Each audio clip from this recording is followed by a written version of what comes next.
मित्रांनो, सिमिलॅरिटी या टॉपिक मध्ये जो आपण बेसिक प्रोपोर्शनॅलिटी थिअरम शिकला, तर त्या बेसिक प्रोपोर्शनॅलिटी थिअरमचे दोन ऍप्लिकेशन आहेत. त्यातलं पहिलं ऍप्लिकेशन पहा, angle bisector property of triangle. त्रिकोणाच्या कोनदुभाजकाचे प्रमेय किंवा गुणधर्म, याला कुठे प्रॉपर्टी म्हणतात, तसं त्याला थिअरम म्हणून सुद्धा यूज केलं जातं. So angle bisector property of triangle, he property काय आहे? तर तिचं सेंटेन्स किंवा स्टेटमेंट पहा, in triangle angle bisector divides opposite side in the ratio of remaining two sides. म्हणजेच काय? तर त्रिकोणात कोनाचा दुभाजक हा समोरील बाजूला उरलेल्या दोन बाजूंच्या गुणोत्तरात विभागतो. त्रिकोणाचा कोन दुभाजक, त्रिकोणामध्ये एका कोनाचा कोन दुभाजक हा समोरील बाजूला उरलेल्या दोन बाजूंच्या गुणोत्तरात विभागतो. Angle bisector divide opposite side in the ratio of remaining two sides. हे त्याचं सेंटेन्स आहे. तर मी सुरुवातीला अशी डायग्राम काढली. पहा, एक ट्रायंगल घेतलाय, ट्रायंगल एबीसी कसाही काढू शकता.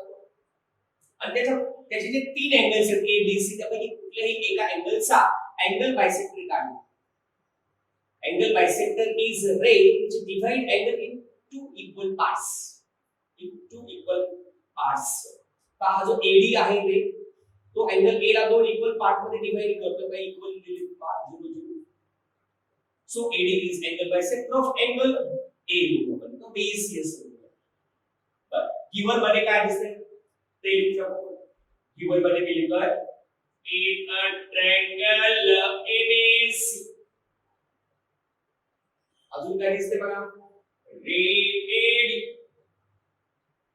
रे AD is angle bisector. AD is angle bisector of angle A. अरे, हा angle bisector असल्यामुळे आपण काय लिहू शकतो? तर BAD CAD किंवा DAB आणि CAD हे दोन अँगल सेम आहे, त्यापर्यंत लिहू टाकू. Angle BAD is a congruent CD. Bad काढ तो होल्डर DAB दाबत काढ असं बघितलं म्हणू शकता. these two angles are congruent to each other. Sir, त्याच्यानंतर आपण काय ते बघूया. in triangle angle bisector divide opposite side in the ratio of remaining two sides. बरं, हे दोन इक्वल लिहिले. ते आता इथे काय करायचं बघा, अपोजिट साइडचे रेशो आणि रिमेनिंग साइडचे रेशो इक्वल आहे. हे कुठे लिहायचंय? तर 2 2 मध्ये लिहायचंय. सो 8 8 8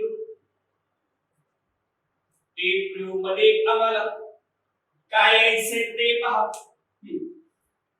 अपोजिट साइडचे रेशो अँगल बायसेक्टर हा आहे, त्याच्या अपोजिट साइडचे रेशो BD बाय CD आणि रिमेनिंग साइडचे रेशो काय AB बाय AC. दोन इक्वल आम्हाला लिहायचे. So we can write AB by AC is equal to BD by AC. So AB by AC is equal to BD by CD. अँगलच्या opposite साइडचे ratio BD by CD हे remaining साइडच्या म्हणजे उरलेल्या साइडच्या रेशोला म्हणजे AB आणि AC यांच्या रेशोला हे आपल्याला प्रूव्ह करायचंय. तर त्यासाठी आम्ही चालू कन्स्ट्रक्शन कडे. प्रूफ कडे जाण्याच्या अगोदर आपण कन्स्ट्रक्शन काय करायचं बघायचं. कन्स्ट्रक्शन सगळ्यात महत्त्वाचं आणि यामधलं जे कन्स्ट्रक्शन आहे ते कन्स्ट्रक्शन मी ब्लू पेन ने करतो. कन्स्ट्रक्शन पहा, कन्स्ट्रक्शन पहा. या एडीला पॅरलल असलेली एक काढायच्या एडीला पॅरलल असलेली मी सीई ड्रॉ करतो. बरोबर आहे. अँड हा जो AB हा रेषाखंड किंवा AB ही जी साइड आहे तिला असं स्केल व्यवस्थित एक्सटेंड करा, वाढवा वाढवा. जिथेही इंटरसेक्ट झालं त्याला काहीतरी नाव द्यायचं म्हणाल की ई घेतो. हे आपलं कन्स्ट्रक्शन पुन्हा समजून घ्या. काय केले बा, draw CE parallel to AD. चलिए draw CE parallel to AD. हे अतिशय महत्त्वाचं कन्स्ट्रक्शन.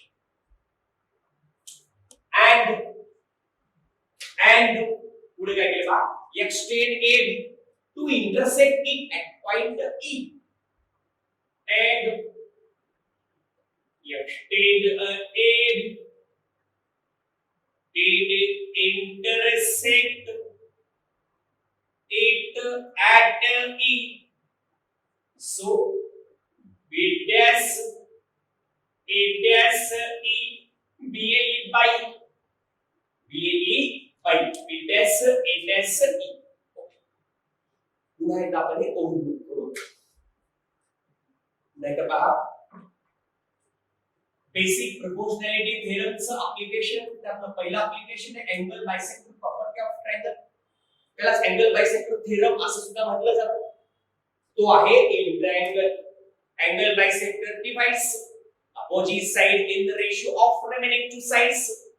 त्रिकोणाचा कोन दुभाजक हा सम्मुख बाजूला किंवा समोरच्या बाजूला उरलेल्या दोन बाजूंच्या गुणोत्तरात तो विभागतो. मग अशी आम्ही डायग्राम काढली ब्लॅक पेनची पाहू. ABC in triangle ABC ray AD is angle bisector of angle A, so BAD pad is congruent to CD काढ. हे दोन अँगल कॉन्ग्रुएंट झाले, इथे लिहिले.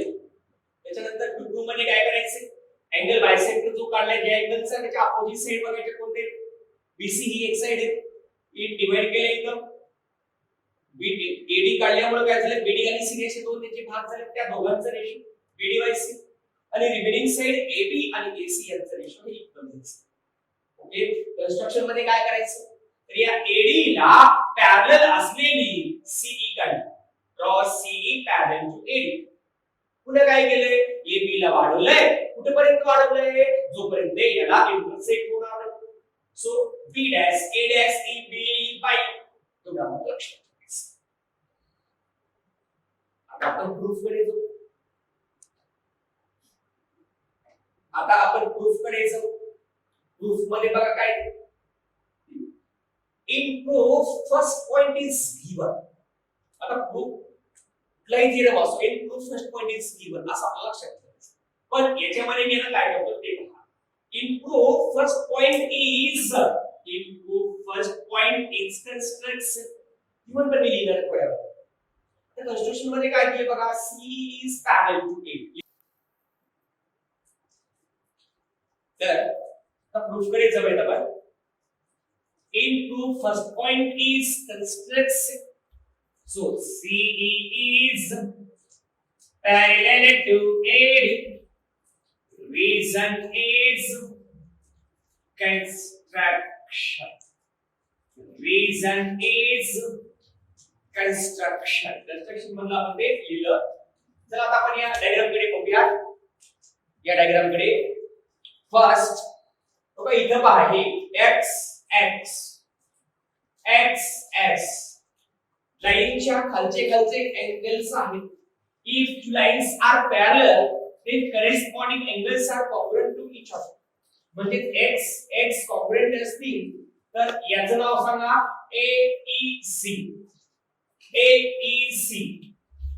Angle AEC is a congruent to इथला x angle BAD. Reason is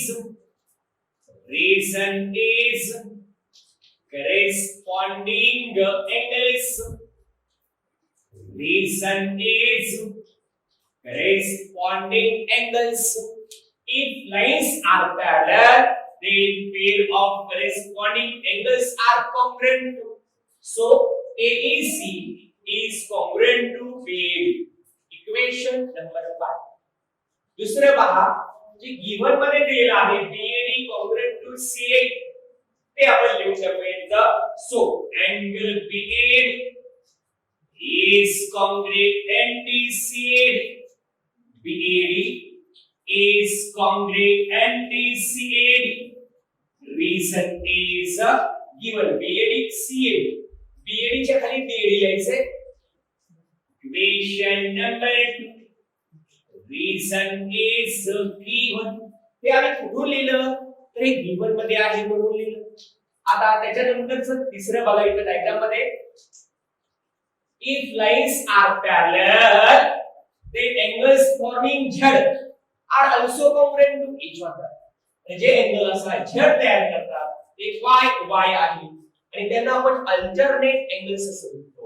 If lines are parallel, the pair of alternate angles are also congruent. तर हा angle याच्याशी congruent आहे. याचं नाव आहे CAD आणि याचं नाव आहे ACE. असे काढू. So angle CAD is congruent ACE. Equation number 3. Reason is alternate angles. Reason is alternate angles. पुन्हा एकदा पहा. X congruent to X. Corresponding angles right च्या खालचे खालचे. 0 congruent to 0 even. Then Y congruent to Y. Angles forming Z means alternate angles. So काय करायचं बघा आता. डायरेक्ट काढू. हा BAD आणि हा CAD जे दोन वेळेस आलेले अँगल्स आहेत त्यांना काढून टाकायचे, ओमिट करायचे, वगळायचे आणि जे उरलेलं आहे ते पहिलं आणि हे ACE असे एक. So angle AEC is congruent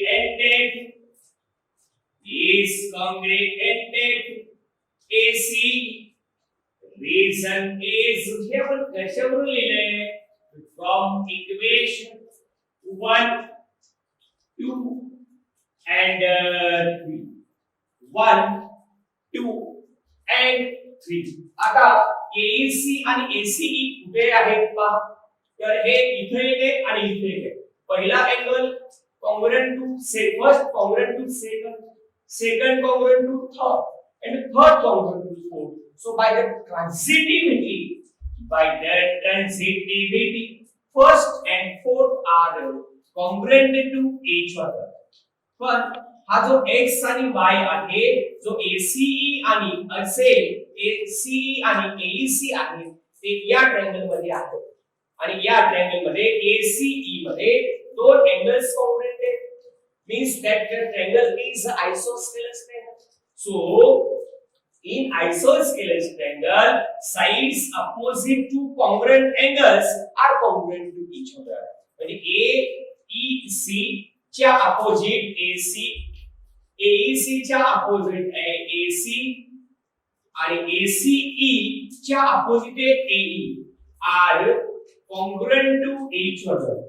कशानुसार you see converse of isosceles triangle here. So here is isosceles triangle pair. असं तर लिहा. नसेल तर sides opposite congruent angles असं लिहायचंय आणि याला 4 नंबर देऊन टाकायचं. ओके. त्याच्यानंतर मात्र आपल्याला मोठ्या ट्रायंगल मध्ये जायचंय PCE. So in a triangle BCE, CE is parallel to AD. Reason is construction. In triangle, line parallel to one side and intersecting remaining sides in two distinct points, then there can use BPT, basic proportionality theorem. and BPT कसा असेल तर असा असेल BA by म्हणजे B ला मी A लिहितो AB by A is equal to BD by CD. So here is AB by A. Here is AB by A is equal to BD by CD. BD by CD. Reason is repeating is nothing but basic proportionality theorem. Reason is repeating basic proportionality theorem. पण मित्रांनो या AE च्या ऐवजी आम्ही from equation 4 काहीतरी लिहू शकतो तर ते AC लिहू शकतो. So here is AB as it is instead of A you can write AC is equal to BD by CD as it is. कुठून लिहिले आपण फ्रॉम इक्वेशन 4 लिहिले हे आपण सिद्ध झालेलं आहे. तरी आपण हे पुन्हा एकदा ओव्हरलूक करू.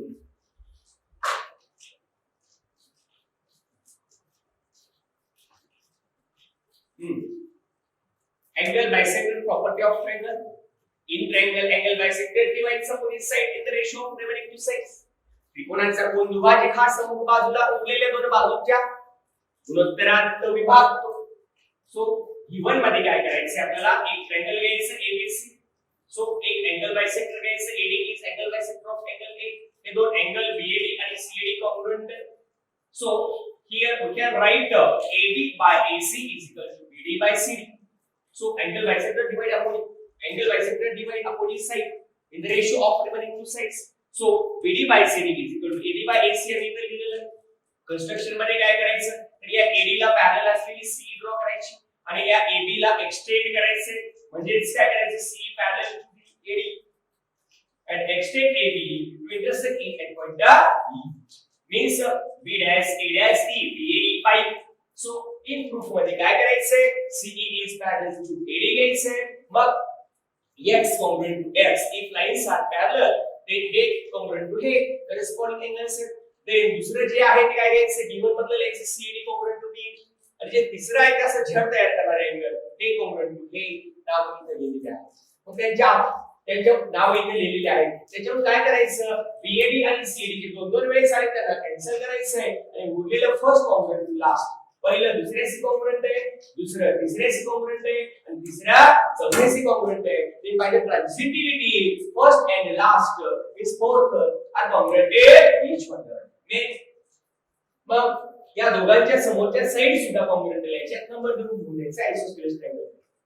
मग हा ट्रायंगल घ्यायचे त्याच्यामध्ये AD पॅरलल टू CA मग काय करायचे BD by CD is equal to AB by AE घ्यायचं आणि AE च्या ऐवजी AC करायचंय ते आपलं आन्सर आहे. अशा प्रकारे हा बेसिक प्रोपोर्शनॅलिटी थेरमचा ऍप्लिकेशन म्हणजेच काय तर angle bisector property of triangle सिद्ध झालेला आहे.